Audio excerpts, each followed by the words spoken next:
اهدنا الصراط المستقیم. صلوات پڑھیے گا. اللہم صلی علی محمد وآل محمد. خدا وند متعال کی بارگاہ میں التجا ہے میرے اللہ تجھے واسطہ اہل بیت کی عزت و عصمت کا ہماری اس مختصر سی عبادت کو اپنی بارگاہ میں قبول و منظور فرما.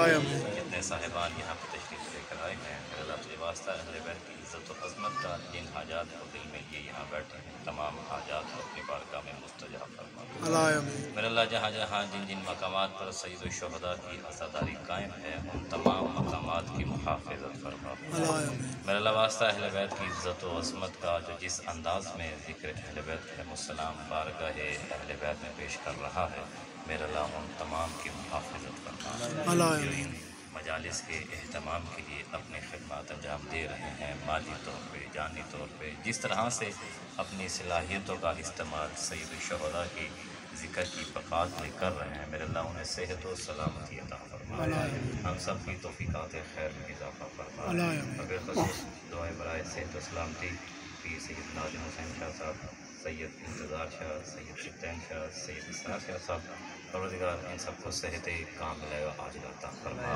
بہت کے بیمار کربلا ان کو صحت کلی عطا فرما. اور اس خان وعدہ کے جتنے مرحومین ہیں اور بالخصوص سید کرم حسین شاہ صاحب کہ ان کی مرحومہ ہیں سید کرم حسین شاہ صاحب کی اور سیدہ زہرا بی بی مرحومہ اور اس خاندان کے جملہ جتنے مرحومین اس دنیا سے جا چکے ہیں آج ہمارے درمیان موجود نہیں ہیں اس مجلس عزا کا انہیں اجر عظیم عطا فرما. ہر دعا سے بڑی دعا یوسف زہرا کے ظہور میں تعجیل فرما. تمام دعاؤں کی قبولیت کے لیے بآواز بلند پر صلوات. اللہم صلی علی محمد وآل محمد. میرے محترم سامنے گرامی قدر کے سامنے میں نے سورہ فاتحہ کی آیت کی ایک جز کو تلاوت کیا ہے. ماشاءاللہ. سورہ فاتحہ قرآن کی وہ سورہ ہے جسے ام الکتاب بھی کہا گیا ہے ام الشفا بھی کہا گیا ہے. اور یہ وہ سورہ ہے کہ چاہے مسلمان ہو چاہے سنی ہو چاہے شیعہ ہو جس بھی مسلک سے اس کا واسطہ ہے جب تک اس سورہ کو نہیں پڑھتا ہے اللہ کی بارگاہ میں کھڑا نہیں ہو سکتا ہے. جب تک اس سورہ کو نہیں پڑھے گا نماز نہیں پڑھ سکتا ہے. تو میں نے اس سورہ کے ایک آیت کے جز کو تلاوت کیا جس میں ارشاد خداوندی ہے اہدنا الصراط المستقیم. دعا مانگ رہے ہیں ہم اللہ کی بارگاہ میں کھڑے ہو کر اللہ سے کہ اللہ ہمیں سیدھے راستے پر قائم رکھ. ماشاءاللہ ماشاءاللہ. میں نے وضو کر لیا صاف لباس پہن لیا اپنی ملکیت میں کھڑا ہو گیا مصلی بچھا دیا سجدے کا رکھ دیا تسبیح رکھ دی اور پھر بھی کہہ رہا ہوں اللہ مجھے سیدھے راستے پر قائم رکھ. سبحان اللہ. کیا ابھی کوئی کمی رہتی ہے کہ جو سیدھے راستے کی دعا مانگی جائے؟ ماشاءاللہ ماشاءاللہ. مسجد کے مولوی کی اتنی ہی ڈیوٹی ہوتی ہے کہ نمازیوں کو مسجد تک پہنچانا ہے. اللہ سے کیا لے کے دینا ہے یہ مولوی کی ذمہ داری نہیں ہوتی ہے. اپنے گناہوں کی بخشش آپ نے کروانی ہے مولوی نے نہیں کروانی ہے. لیکن کیسی عجیب بات ہے اللہ ہمیں روزانہ نماز میں حکم دے رہا ہے کہ جب تک یہ دعا نہیں کرو گے تمہاری نماز بھی قبول نہیں ہے. تمہارا وضو تمہارا لباس سارے مقدمات ٹکے ہوئے ہیں اس ایک سورہ کے اوپر. اور اس سورہ کے جس حصے کو میں نے تلاوت کیا ہے دیکھیے قرآن میں بہت ساری دعائیں ہیں. رزق کے لیے دعائیں بتائی گئی ہیں ابراہیم کی دعا بتائی گئی ہے جناب اسماعیل کی دعا بتائی گئی ہے جناب یوسف کی دعا کا ذکر ہوا ہے. بہت ساری دعائیں قرآن میں بتائی گئی ہیں لیکن اس قرآن میں جس دعا کو سب سے پہلی دعا ہونے کا شرف حاصل ہوا ہے وہ ہے ہدایت کی دعا. یہ پہلی دعا ہے قرآن کی جو ہم مانگ رہے ہیں. اس کا مطلب ہے کہ ہدایت ایک اتنی اہم ترین دعا ہے. اللہ نے کہا ہے اولاد کی دعا بعد میں مانگو پہلے ہدایت کی دعا مانگو. اپنے گھر بار کی دعا بعد میں مانگو پہلے ہدایت کی دعا مانگو. اپنے رزق کی دعا بعد میں مانگو اپنی ہدایت کے لیے پہلے دعا مانگو. میں کہوں گا بار الہ 2022 آ گیا ہے ہادی بہت ڈھیر سارے ہو گئے ہیں. ہادیوں کی فیکٹریاں لگ گئی ہیں. چھوٹی شلوار والا بھی ہادی ہے لمبی قمیض والا بھی ہادی ہے کوئی کرنٹ لگا کے ہدایت دے رہا ہے تو جو ہے نا سب صاحبان کی، کوئی دوڑے لگا کے ہدایت دے رہا ہے، اور تو نے کہا ہے کہ سب سے اہم ترین سب سے بڑی دعا ہدایت ہے، میرے اللہ ہم کہاں سے ہدایت حاصل کریں، ہمیں وہ گرانہ بھی دکھا دے۔ وہ کون سا راستہ ہے کہ جس پہ چل کے ہم ہدایت حاصل کریں گے؟ اچھا اللہ نے کہا پریشان نہیں ہونا، جب دین میں نے دیا ہے، ہدایت کی دعا کا بھی میں نے حکم دیا ہے، تو تمہیں ہادی بھی میں ہی عطا کروں گا۔ دیکھیے حضرت آدم علیہ السلام سے اس دین کا آغاز ہوا، رسول خدا پر آ کے اس کا اختتام ہوا، دین مکمل ہو گیا۔ حضرت آدم سے لے کے رسول خدا تک، جہاں تک میرا مطالعہ ہے، کم علم ہونے کا اعتراف کرتا ہوں، کوئی بڑا میں نہیں ہوں، ادنا سا نالائق سا طالب علم ہوں، مولا نے توفیق دی ہے آپ کے سامنے بیٹھ گیا ہوں، لیکن مجھے نظر نہیں آیا کہ آدم سے لے کے خاتم تک جس نے ہدایت کا بیڑا اٹھایا ہے اس کو عوام نے منتخب کیا ہو۔ ماشاءاللہ مجھے نظر نہیں آیا ہے۔ ہمیشہ منصوص من اللہ، اللہ نبی بناتا رہا ہے، اور نبی اللہ کی طرف سے اپنی نبوت کا اعلان کر کے کہتے تھے کہ مجھے اللہ نے نبی بنایا ہے۔